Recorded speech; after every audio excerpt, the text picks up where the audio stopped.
Hello students, once again welcome back in the extra session of income tax law and practices. In this session we will calculate one more question of house property, that is question number 12 of your litho. તમારા lithoનો જે question number 12 છે એ આપણે calculate કરીએ, right? Okay. Before writing, some corrections are there, right? That we will do. The question was asked in your past year examination. તમારા past year examination માં પૂછાયેલો question છે in 20 marks. 20 marks માં, right? Okay. Read the question. Mr. Hitesh constructed a house in the year. Student, અહીંયા correction કરજો, in the year 2015-16. Who is the owner of the property? Mr. Hitesh. કે જે એક house છે એ construct કરાવે છે, constructed a house in which year? 2015-16. The house is in 3 department. That means a single house is divided in 3 department. જેવી રીતે આગળના સમમાં શુભ પ્રોપર્ટીને 2 યુનિટમાં ડિવાઇડ કરતા હતા, એ રીતે અહીંયા એક જ હાઉસને 3 ડિપાર્ટમેન્ટમાં ડિવાઇડ કરે છે. First department, 40% portion of the house is let out. Second department, 40% portion is used as self-residence, and third department, rest of the portion is let out. Try to understand. Number of department કેટલા છે એક જ હાઉસમાં? 3. એ એક જ હાઉસનો જે first department છે જેનો એરિયા છે 40% આખા હાઉસમાંથી એ લેટ આઉટ છે. સેકન્ડ હાઉસ છે એનો એરિયા પણ 40% છે આખા હાઉસમાં, એ શું છે? Self residence, means self occupied.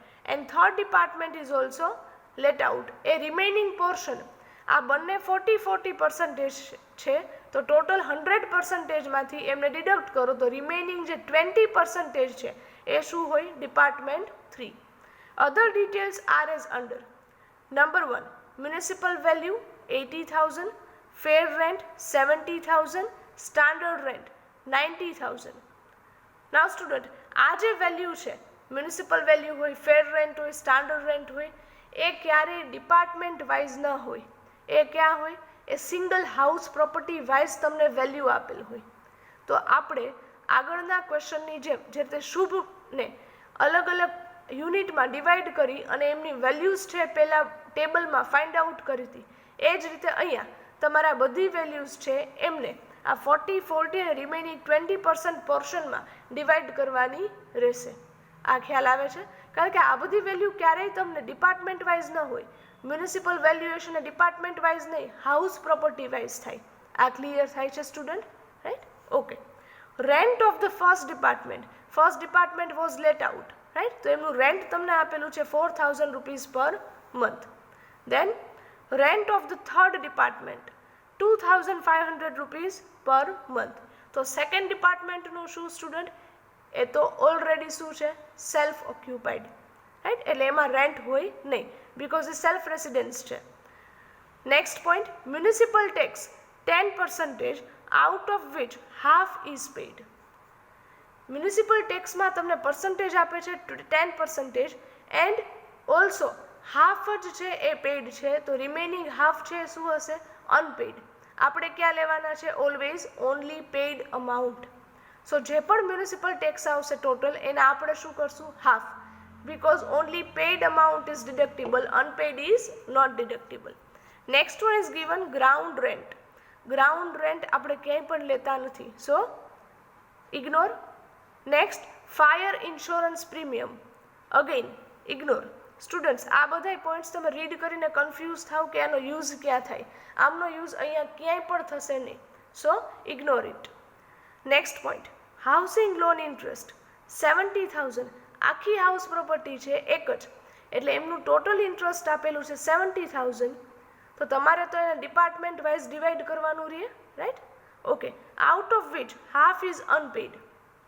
Now student, as per the provision of interest on loan, તમને મેં પ્રોવિઝન્સ છે લખાવેલ છે. Third provision was interest on loan, જેમાં લાસ્ટમાં 2 પોઈન્ટ લખાવેલા છે કે લોન ઇન્ટરેસ્ટ પેઇડ હોય કે અનપેઇડ હોય, બોથ આર ડિડક્ટેબલ. એટલે અહીંયા જે તમને ઇન્ફોર્મેશન આપે છે કે હાફ છે અનપેડ છે એનો કોઈ યુસેજ નથી. વાય? બીકોઝ લોન ઇન્ટરેસ્ટ છે પેઇડ હોય કે અનપેઇડ હોય બંને ડિડક્ટિબલ છે એઝ પર ધ પ્રોવિઝન. જ્યારે મ્યુનિસિપલ ટેક્સીસ છે એ પેઇડ જ હોવા જોઈએ, અનપેઇડ ડિડક્ટિબલ નથી. આ ખાસ યાદ રાખજો, બંનેમાં કન્ફ્યુઝન ન થાય. Right? Next point, capitalized interest 50,000.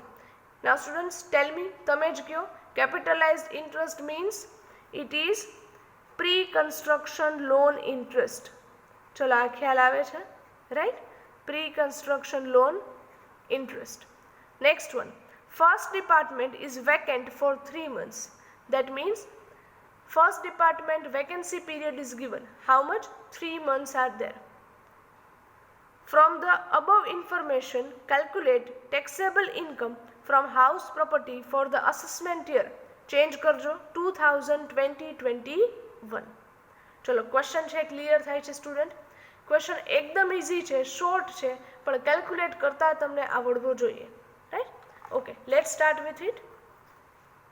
Give the heading in your book. Question number 12. First of all, write down the assessment and previous year. Here assessment year is 2021. તો એમના માટે previous year ક્યુ થશે? 2019-20. House property is 1. House એક જ છે, but એને તમે 3 ડિપાર્ટમેન્ટમાં divide કરેલ છે. So write down like this. તો હવે તમે આ રીતે મેન્શન કરો છો, department 1, 2 and 3. Department 1 is let out અને એમનો સ્પેસ, એમનો એરિયા કેટલો છે? 40%.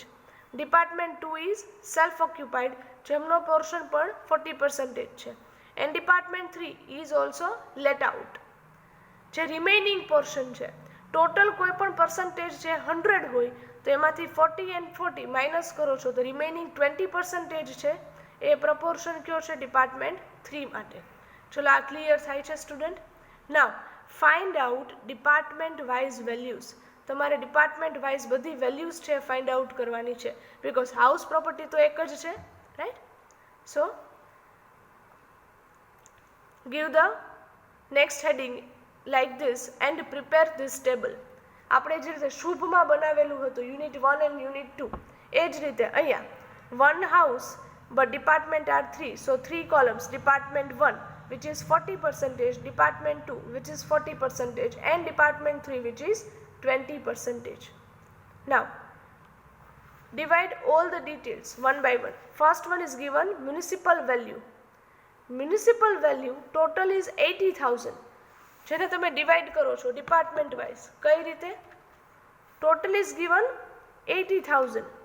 ડિપાર્ટમેન્ટ 1 નો પોર્શન કેટલો આપે છે સ્ટુડન્ટ? 40%. રાઈટ? સો 80,000 ના 40%, 32,000 વેલ્યુ ઓફ ડિપાર્ટમેન્ટ 1. ડિપાર્ટમેન્ટ 2 માં પણ કેટલા છે? 40%. સો અગેન ટોટલ અમાઉન્ટ 80,000 ના 40%, 32,000 and department 3 value 20%.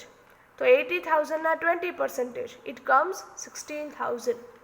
ચલો આ રીતે પર્સન્ટેજમાં ડિવાઈડ કરતા ટોટલ વેલ્યુને આવડે સ્ટુડન્ટ? રાઈટ? સેકન્ડ છે તમને ક્વેશ્ચનમાં ફેર રેન્ટ. ટોટલ ઇઝ 70,000, જેને તમે અગેન 70,000 ના પહેલાં 40%, દેન અગેન 40%, દેન 20%, એ રીતે ડિવાઈડ કરો છો. Next is standard rent. Total 90,000 divided in 40, 40 and 20%. Right? Next one is given actual rent તમને આપેલું છે ડિપાર્ટમેન્ટ વાઇઝ. ચેક કરજો એ તમને ડિપાર્ટમેન્ટ વાઇઝ જ આપે છે. Right? Rent of first department, actual rent તમને પર મંથ આપેલું છે. ફર્સ્ટ ડિપાર્ટમેન્ટનું રેન્ટ છે per month 4,000 rupees. Right? So write down into bracket per month. Department 2 માં નથી આપેલું. Why? Because it is self occupied, so dash. And department 3 rent is given 2,500 rupees. Is it clear student? Right? Next point is given, point number 6, municipal tax. પર્સન્ટેજમાં આપેલ છે. Percentage આપે ત્યારે ક્યારેય divide કરાય નહીં, બીકોઝ પર્સન્ટેજ શેના પર કેલ્ક્યુલેટ કરશો? મ્યુનિસિપલ વેલ્યુ પર. સો 10, 10 એન્ડ 10%. બટ પેઇડ કેટલા છે? Only half. So mention in bracket half is paid. Next, housing loan interest. Total is given 70,000, જેને તમે અગેન 40, 40 એન્ડ 20% ડિવાઈડ કરો છો, રાઈટ, જેમાંથી હાફ અનપેઇડ છે, બટ પેઇડ હોય કે અનપેઇડ આપણે તો નોન ઇન્ટરેસ્ટ કેવું લઈએ છીએ, all, paid and unpaid both. Next is given capitalize interest, total 50,000 છે, અગેન 40% 40% એન્ડ 20% ડિવાઈડ કરો છો. Okay, next is given vacancy period. Vacancy period is given of only department 1. How many months? 3 months. Department 2 માં અને 3 માં કોઈ information નથી, સો શું કરશો, ડેશ. લાસ્ટમાં મેં યુઝ છે મેન્શન કરેલ છે, એ તમને ખ્યાલ હોવો જોઈએ. Department 1 is let out, 2 is self occupied and 3 is again let out. ચલો આ રીતે ટેબલ બનાવતા આવડે student. Now we will find out the gross annual value department wise. હવે department wise gross annual value છે find out કરો છો. See over here.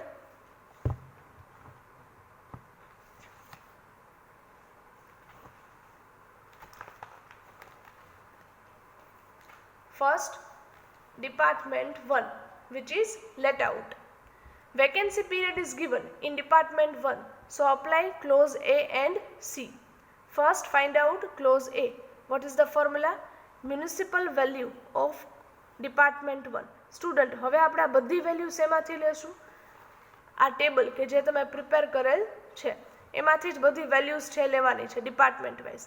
Department 1 ની મ્યુનિસિપલ વેલ્યુ છે 32,000, which is compared with the fair rent of department 1, which is 28,000. Higher value is 32,000 compared with the standard rent, which is 36,000. Out of this, lower value 32,000 is the answer of clause A. Second is clause C. What is the formula? Actual rent minus bad debts minus loss of vacancy period. Actual rent of department 1 is given 4,000 rupees. આપણે annual rent જ લઈએ છીએ અહીંયા, right? So multiply by 12 months. Bad debt is not given, so 0 minus vacancy period is given 3 months. તો 3 months નું actual rent આપણે લઈએ છીએ. So 3 months multiply per month actual rent છે 4,000 rupees છે. So multiply 4,000 rupees. So next amount 48,000 minus 12,000. Answer of clause C is 36,000. Now student, here clause A value is less than clause C.